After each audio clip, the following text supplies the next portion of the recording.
Director Leggett, hold on just one moment. I want to make sure we're streaming. Got it. Yeah. Okay, we're good now. Okay, again, we call this meeting to order. This is Chatham Area Transit Performance Monitoring and Audit Committee. Today is Tuesday, July 13th, 2021, and it exactly is 1:02 p.m. I'm Dietrich Leggett. I'm the chair. We have a couple of items that we want to have some updates. We have some committee presentations. The first presentation is Public Transportation Agency plan. We have anything, Mr. Hall? Yeah, I have a brief presentation. It's just the annual update that we do. Are you able to see it now? Not yet, Charles. It's coming. Is that it? No.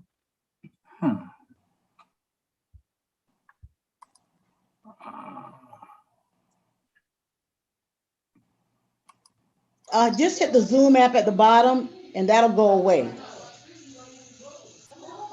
It should put you back into the meeting. Hold on. It did not.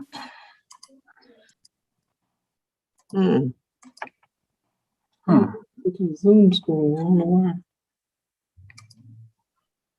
Mr. Hall, try to hit your presentation because I see you still in the meeting. Hit the presentation icon to see if your presentation comes up. I have it up, but it's just not showing. Hold on.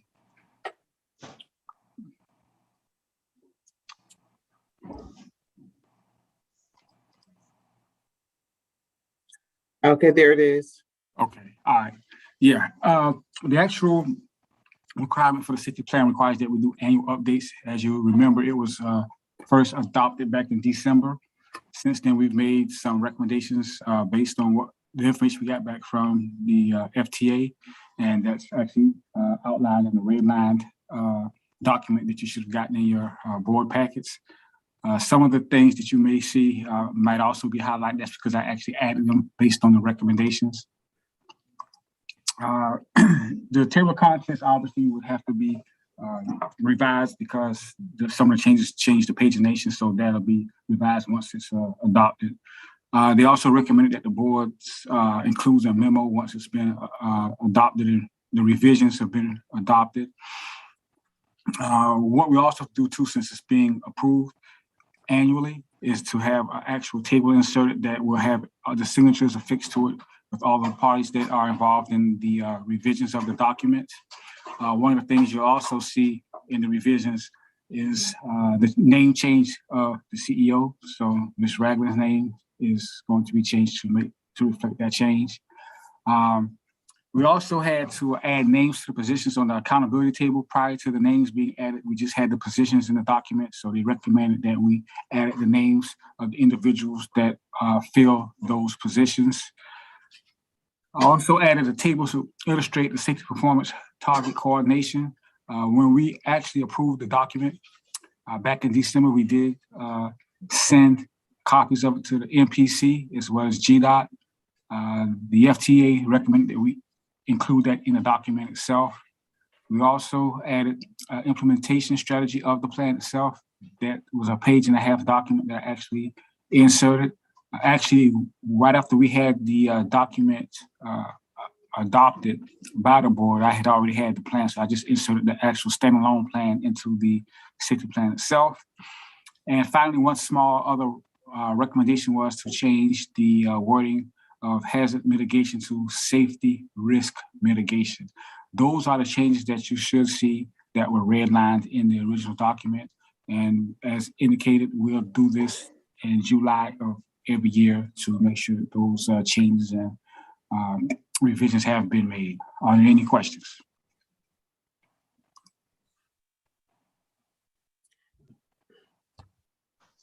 Any questions from anybody? Director Leggett, if I may. Please. I have been reporting to the board that I have been reviewing and examining some policies as well as some procedures. And just in some reviews that I was going through, I realized that the FTA was offering a voluntary opportunity for public transit agencies to review their safety plans. So we took advantage of that, allowed the FDA to review Mr. Hall's safety plan, and they sent back some suggested and recommended revisions. And although this had come to the board in December, after the FDA made those suggestions, we took those recommendations. Mr. Hall has redlined them for your review, and that's why it's coming back to the board for approval at this time with those recommended revisions.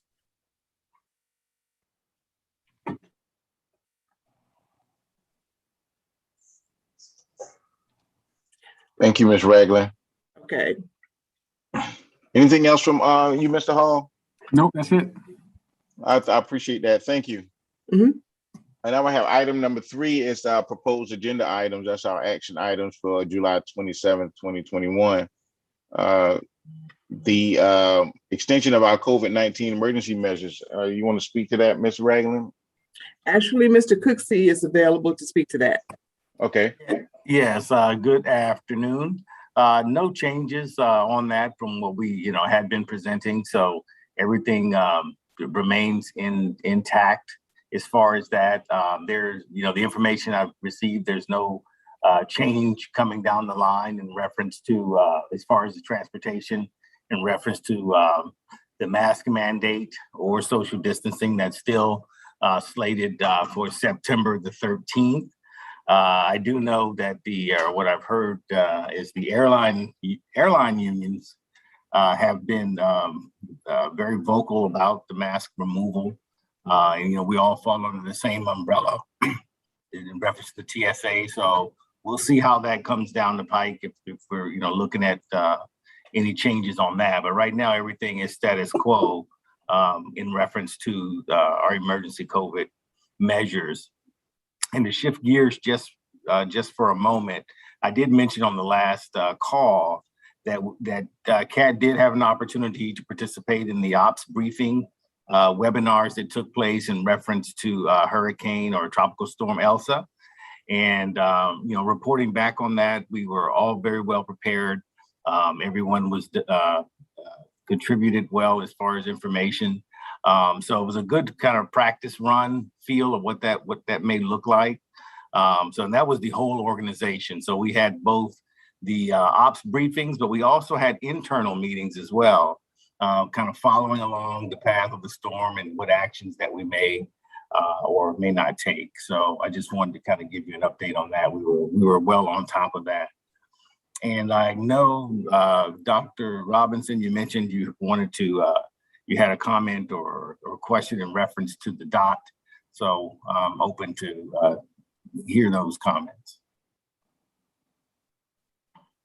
What mine was about was I kind of witnessed the DOT running, and there's some things they have no control over, Mr. Leggett. When you're talking about construction and slowing down, I think that what Mr. Cooksey says made more sense to me. You can only get them back on time as quick as possible, but there's a lot of, with the arena going up, the, river, whatever down there, all that stuff is always always some kind of construction going on.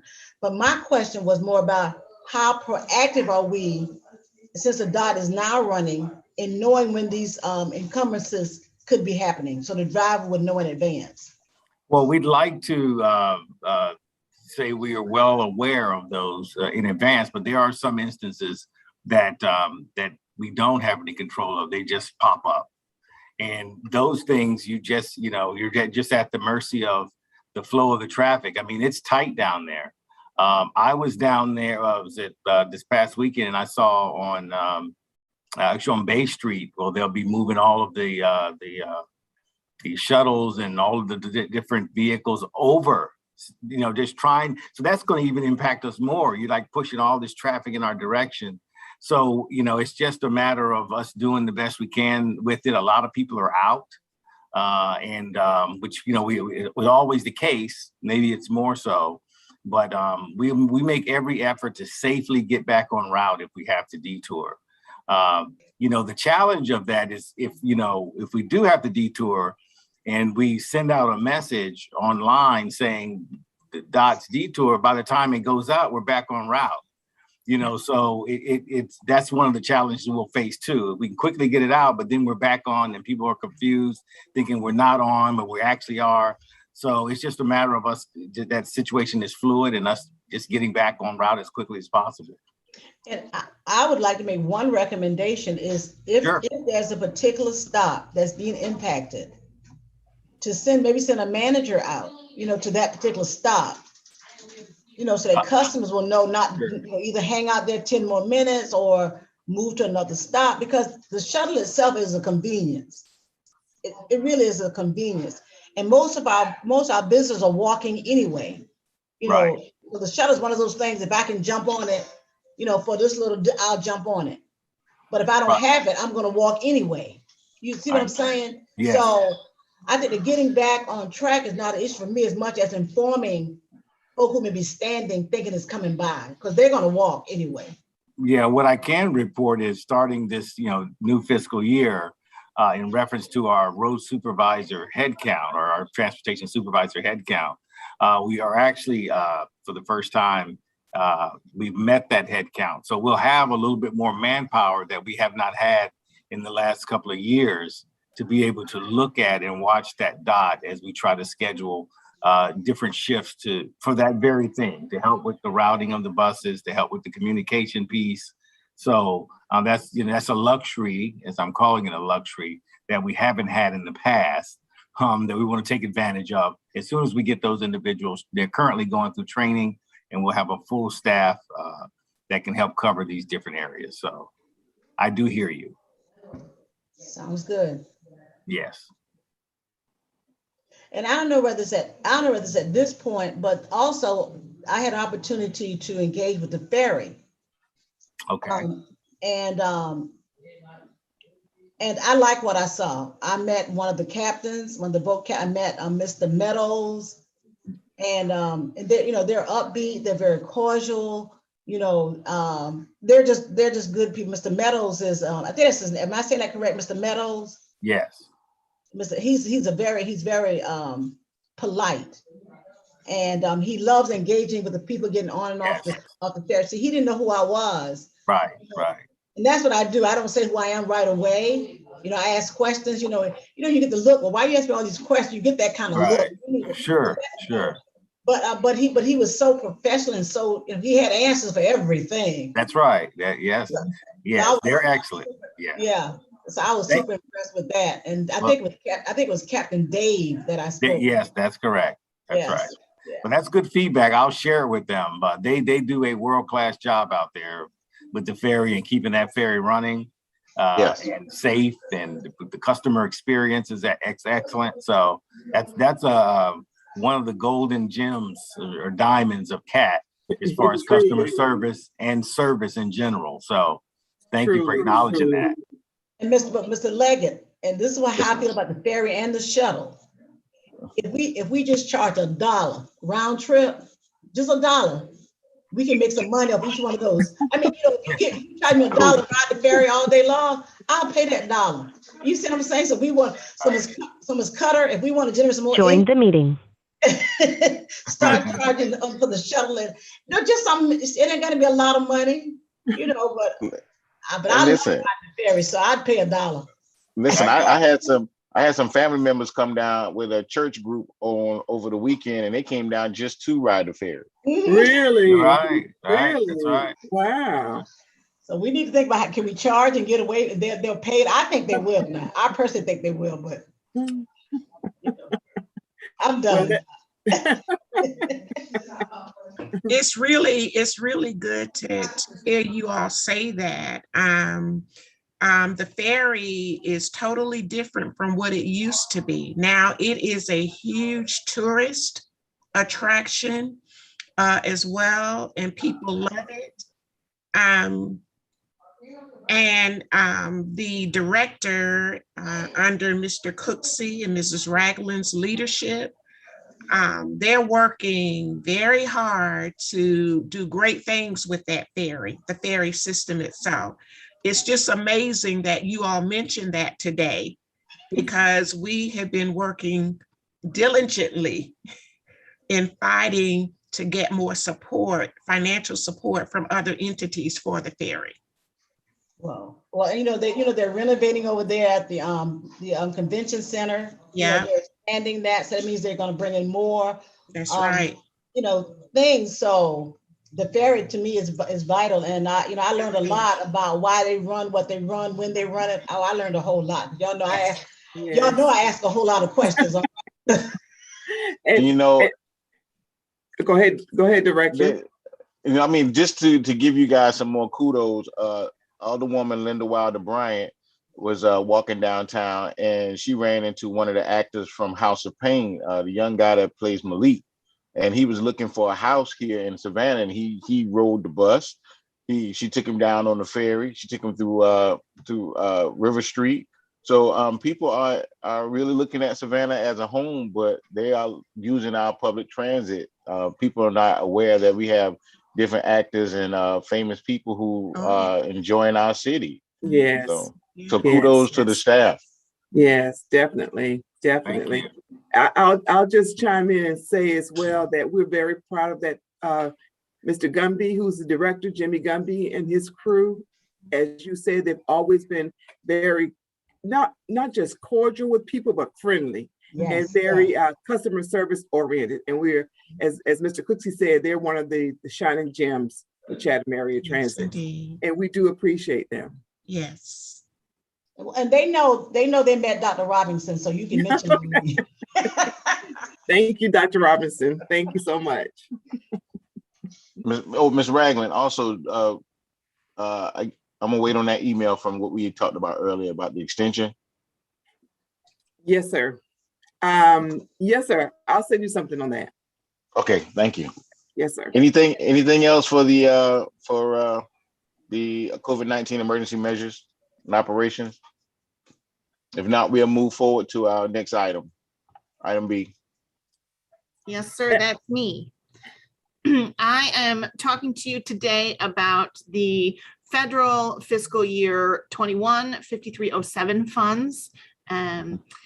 You know that the urbanized formula funding program makes federal funds available to urbanized areas for capital transit, operating assistance, and transportation related planning.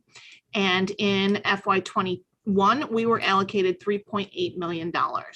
Now, historically, CAT has used 5307 funds at a 50% match for our operating expenses, but we are certainly blessed recently to have stimulus funding. So in March of this year, the board voted to use operating expenses under the CRISA grant for FY22, which means that frees up some of our 5307 funds for other projects.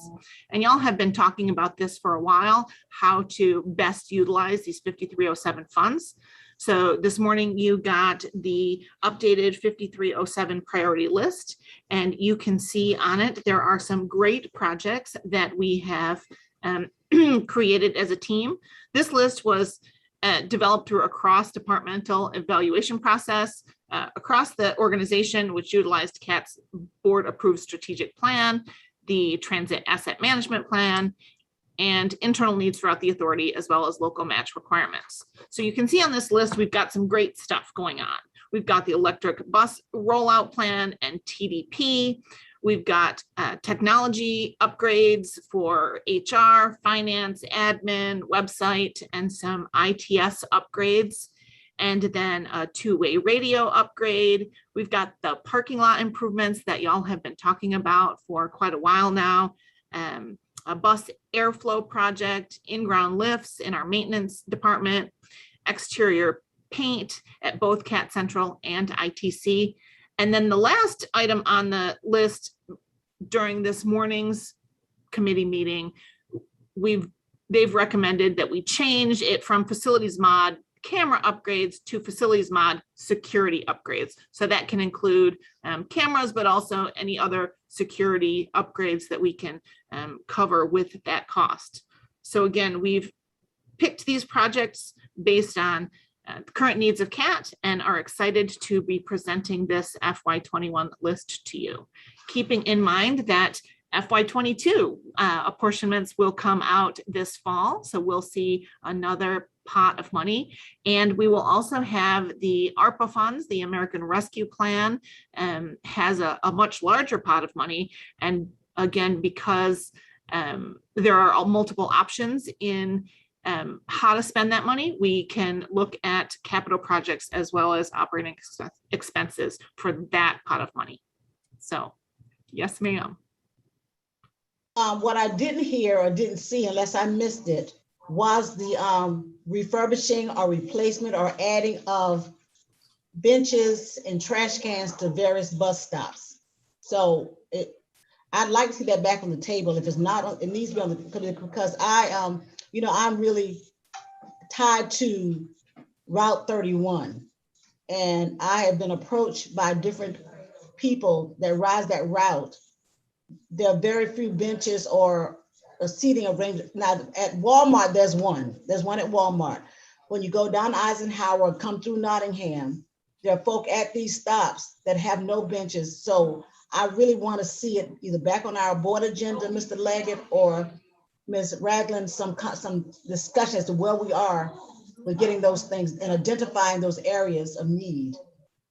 Yes, ma'am. I would just like to say, Dr. Robinson, that we are continuing to examine our passenger amenities and providing those where we can, but we are looking at a more in-depth, long-range plan of a bus stop infrastructure, which would include all of the bus stops that we have, which is well over 1,500. And we're looking at hopefully installing curb cuts where necessary, sidewalks where necessary, not just making it a bus stop or in a patch of grass, but we're looking at entirely turning the whole bus stop infrastructure into a in-depth program, not just placing a bench or a passenger or a trash can where we can. So this is more long range, and we are providing that as a list on any potential funding for the future, but it's going to take long range planning. It won't be immediate. We can put a bench or a bus stop, a bus can or a bus stop sign somewhere, but we're looking at the entire system for Chatham Area Transit and the entire bus stop infrastructure.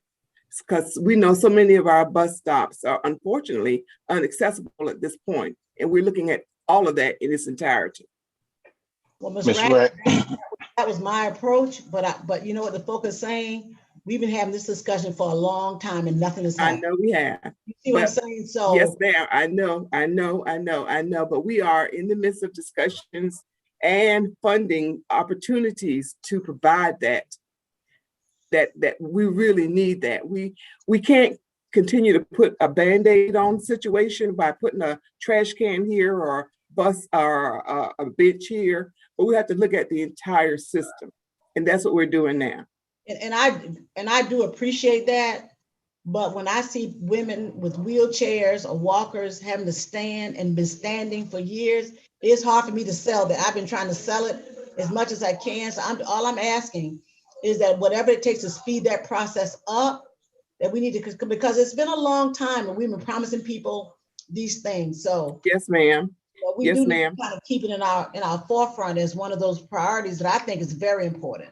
And it is, and we will continue with our passenger amenities program, and that is examining the bus stops, seeing where we have the most passenger boardings, and we will continue to put benches there where necessary, but we are looking at the long-term plan of providing infrastructure for all bus stops.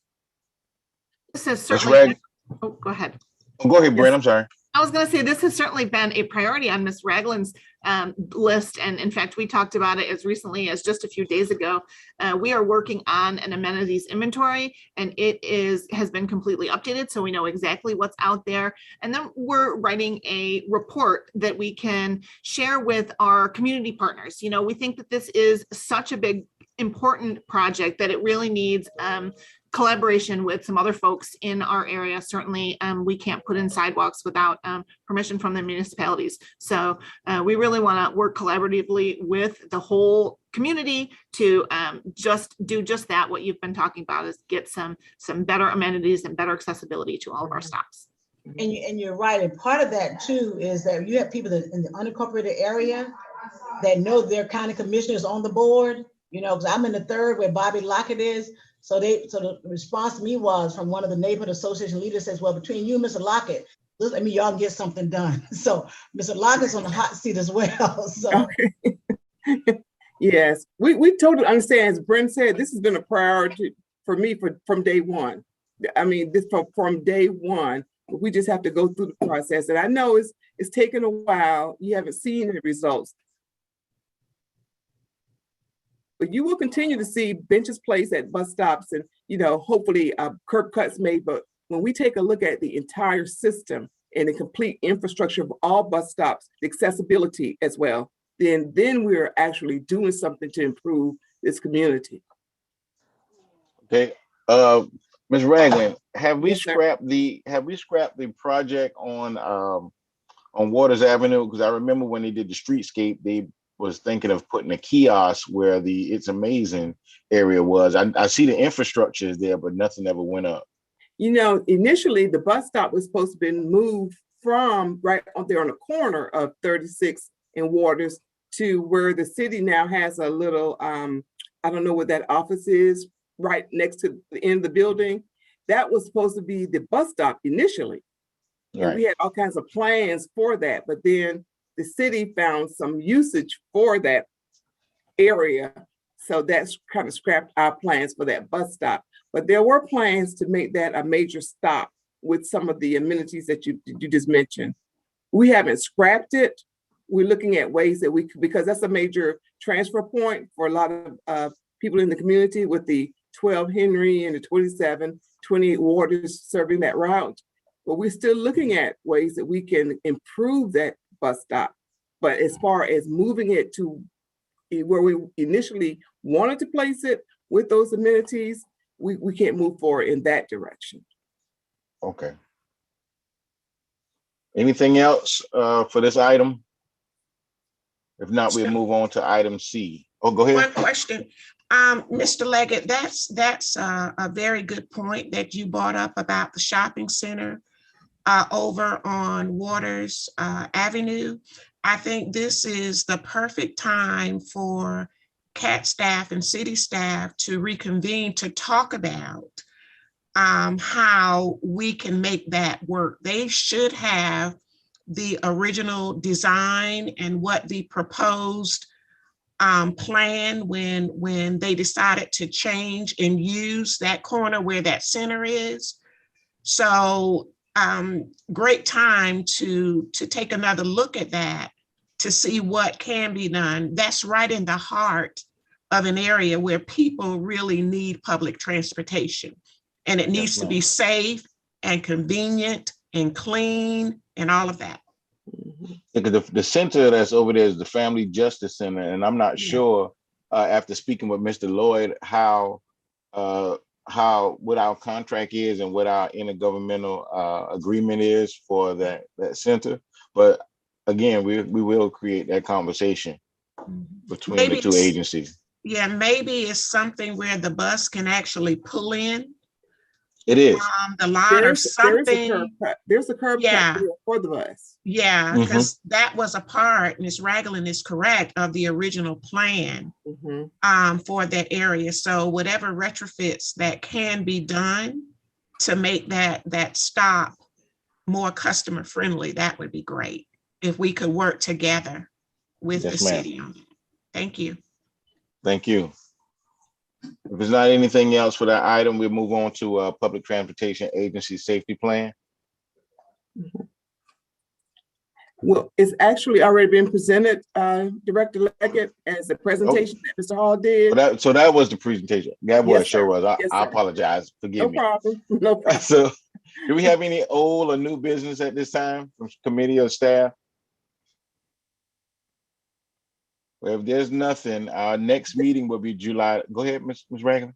No, I think Dr. Robinson had a comment or question. I did, and believe it or not, a senior moment kicked in. Because one of the things was the bus stop, but there was two things that I think we have not talked about that I wanted us to make sure we were still looking at it. But anyway, Ms. Ragland, I'll send you the text All right, I'll be looking for it. if it comes back. I'm sure it will. I'm sure it will. Okay, well, with that being said, our next meeting will be July 20th, 2021. That's the governance meeting. And on July 27th will be our regular board meeting. If nothing else, for the good of the order. I got it. You got it? Yeah, you were working on a policy, Ms. Ragland, for the for nonprofits to get the used vehicles.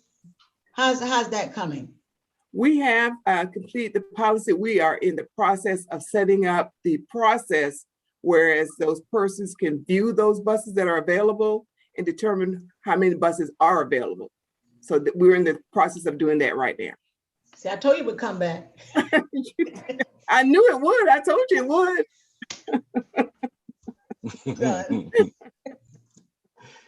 I just want to say on behalf of the staff and everyone else that we appreciate each and every one of you individually and collectively, because without you, this agency wouldn't move forward. So I want to be able to give you your flowers while you're here. And we just want to let you know that we appreciate you coming from me and Dr. Robinson and everyone else. We just want to let you guys know that we really, really, really appreciate the good work that you guys do. And people don't see it, but we do. So thank you. And our condolences go out to Ms. Dumas and Mr. Dumas in the loss of their family member. Thank you. I'll convey those. Thank you. All right. If there's nothing else, we are adjourned.